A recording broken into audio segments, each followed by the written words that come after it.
んにちは、みすずです。今日は鶏胸肉がしっとり食べられる梅しそチーズ焼きをご紹介します。細長く切ってくるっと巻いた胸肉に叩いた梅干しと大葉、チーズを包んでいきます。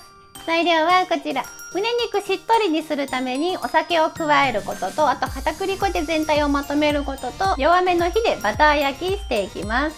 では作り方です。まずは鶏胸肉全体に塩を揉み込んで、お塩が中まで入るのに時間かかるので 1,2 時間室温に置いておいてください。お塩を揉み込むとお水が出てくるので、厚手のペーパーに包んでおいてあげると水分が取れて身がキュッとしますよ。これは前日に使用したものになります。皮を取ります。カットする時に皮が邪魔なので剥いでおきましょう。細長く切ります。分厚い部分は厚みをさらに半分にしてもらって、全体が同じような厚みになるように切ってあげてください。また皮も入れる場合は皮も同じようなサイズにカットしておきます。皮を入れない場合は破棄してください。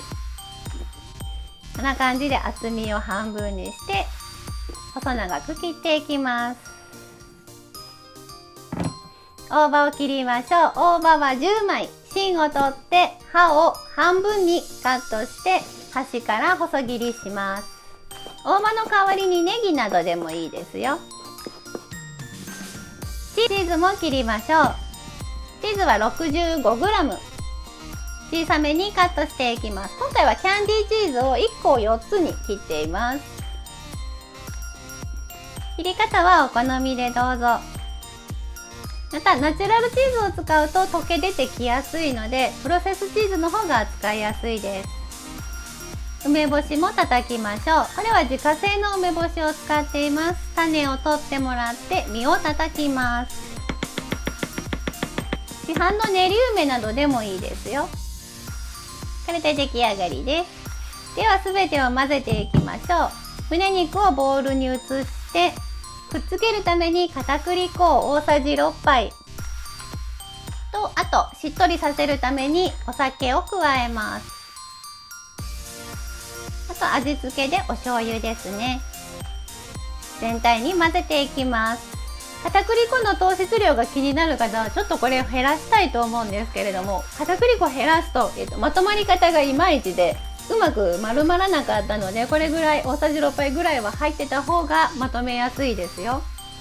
と梅干しと大葉、チーズも加えてさらに混ぜます。全体に均一に行き渡らせます。ではこれを丸めていきましょう。丸める時ですが、もう片栗粉と水分があるのでキュッとくっつきやすくなってます。なのでちょっとずつ取ってギュッとやるだけで簡単に丸まります。これで整えていってあげてください。サイズはお好みで、お弁当用にするんだったらこれよりももうちょっとちっちゃめにしてあげた方が詰めやすいと思います。また結構最後の方にチーズがゴロゴロ残ったりしがちなので、たくさんチーズ残ってたら最後こう埋め込んであげてくださいね。全部で13個になりました。では焼いていきましょう。胸肉なので弱めの火でじっくり焼いていきます。またちょっと多めの油で焼いてあげることと、油の中にバターを加えてあげるとバター風味でしっとり柔らかになりますよ。バターが溶けたら弱め中火で胸肉を並べ入れて焼いていきます。入れる時にちょっとぺったんこに上から押さえてもらって、厚みがちょっと薄くなるようにしてあげると火通り良くなります。こんがり焼き色がついたら裏返して反対側も同じように弱め中火で焼いていきます。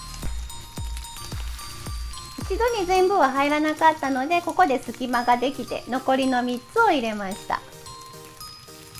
焼き上がりに時差ができちゃうので、一旦焼けたものは取り出しています。最後入れた3つがこんがり焼けるまで焼いてもらって、全部が焼けたら取り出した胸肉を戻します。もし油をたくさん足しすぎてこの時油がいっぱいあったら余分な油は拭き取っておいてください。蓋をして中まで火を通します。弱火にしてもらって5分から10分ほど胸肉全体に火が通って、ちょっとこんもりふっくら美味しそうな感じになって良い香りがしてきたら出来上がりです。結構ね、いろんな具材が混ざってて、お肉も刻んであってギュギュってなってるので生焼けかどうかが分かりにくいんですけれども、しっかり火を通してあげてください。器に盛ります。付け合わせは紫キャベツときゅうり、それからプチトマト2色入れています。最後まで見てくださりありがとうございました。胸肉がしっとり食べられる鶏胸肉の梅しそチーズ丸め焼きです。梅干しなしにしたり、大葉を例えばネギにしたり、チーズだけにしてもらってもいいですし、お好きな組み合わせでどうぞ。また詳しいレシピはブログにも書きますので、そちらも見てくださると嬉しいです。ではまた。